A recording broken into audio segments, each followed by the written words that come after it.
we're here for our weekly volleyball press conference with head coach Carolyn Condit. Coach, a split weekend with the Redhawks knocking Northern Illinois from the ranks of the unbeaten on Sunday.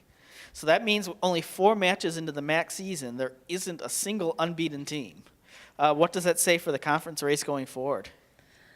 I think it says that almost anyone could beat almost anyone else on a given night, and we expected that going into the year.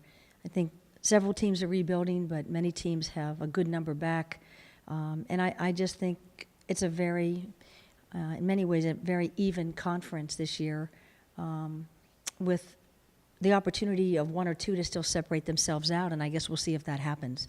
I'm not surprised that there's no one undefeated, but I also think it's going to be an exciting race, and that's not a bad thing.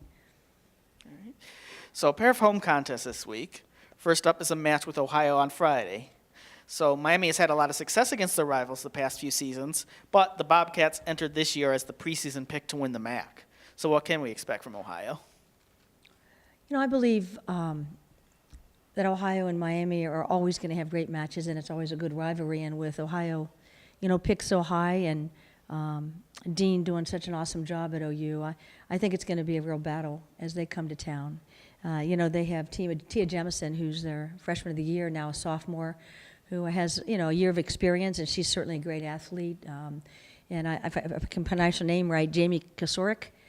I really admire that young lady. I always thought she was a great athlete, and she was one of my favorite players to watch in the MAC before she blew her knee out a year ago. And she's back, and I think she solidifies that team in many ways as both passer and just an outstanding, really, really nice hitter. They have a sophomore setter that we received recognition last year in her freshman year, and I think she's a really great setter, very accurate. She can be deceptive. And so they'll come to play, and I think it's going to be a true battle for the bricks, and we're very much looking forward to hosting them. All right, and then the week concludes on Saturday against Kent State.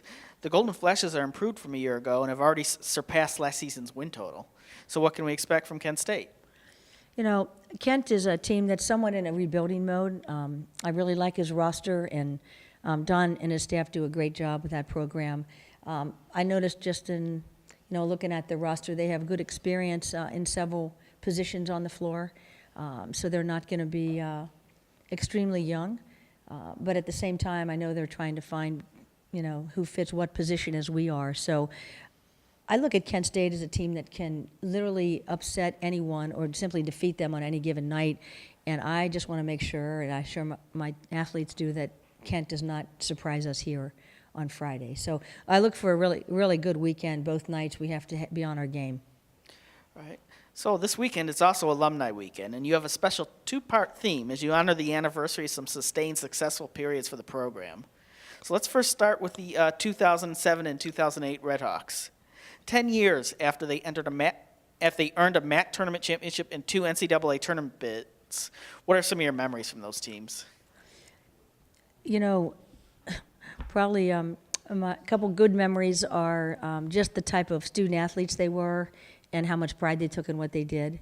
Of course, I always remember the upset of Wisconsin and then going on to win the Las Vegas tournament, which eventually helped us earn the at-large bid to the NCAA.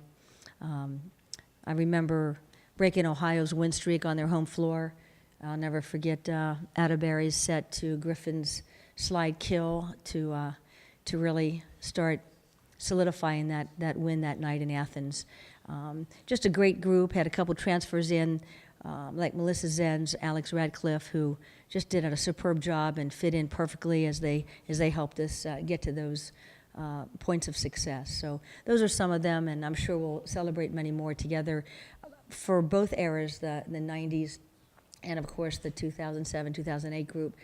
I would say 90% of both teams are coming back, so we're really honored that they're going to be coming back in full force. It should be a lot of fun. So as you kind of mentioned, we are celebrating the 20th anniversary of the most successful group in Miami volleyball history, the 1995 through 98 teams.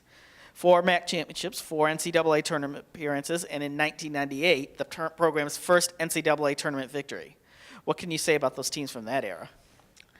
That was just an amazing, special group as well. And, you know, the 4 trips to the NCAA and just the grind and the fight that it took each year to get there.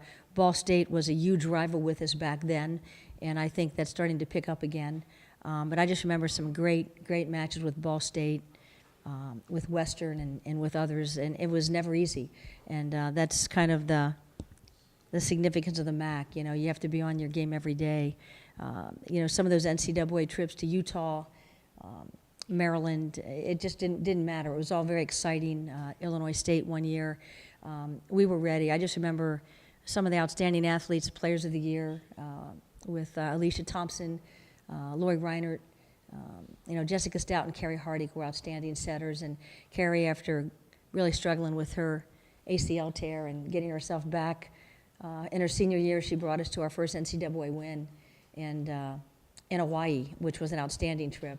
And I was so proud of her and the team for how well they played. It was fantastic. So again, I'm not going to be able to have the time to recall all of them, but a lot of wonderful record set and great athletes playing in that day. And I can't wait to see all of them as adults and parents and those that are still playing volleyball in some ways that are coming back to see each other and just have a great time this weekend.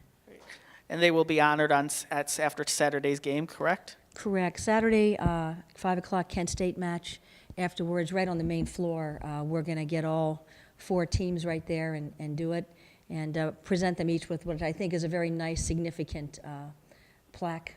And, you know, then go ahead and have a good celebration afterwards, which we're all looking forward to. So, you know, the fun thing about this weekend, it just happened to fall on the Kent OU weekend. It's always been a wonderful rivalry with that particular weekend, and I know that many of them will come back Friday night to catch the Kent match. So it should be a good crowd and a lot of fun. I'm looking forward to it. All right. Thank you, Coach.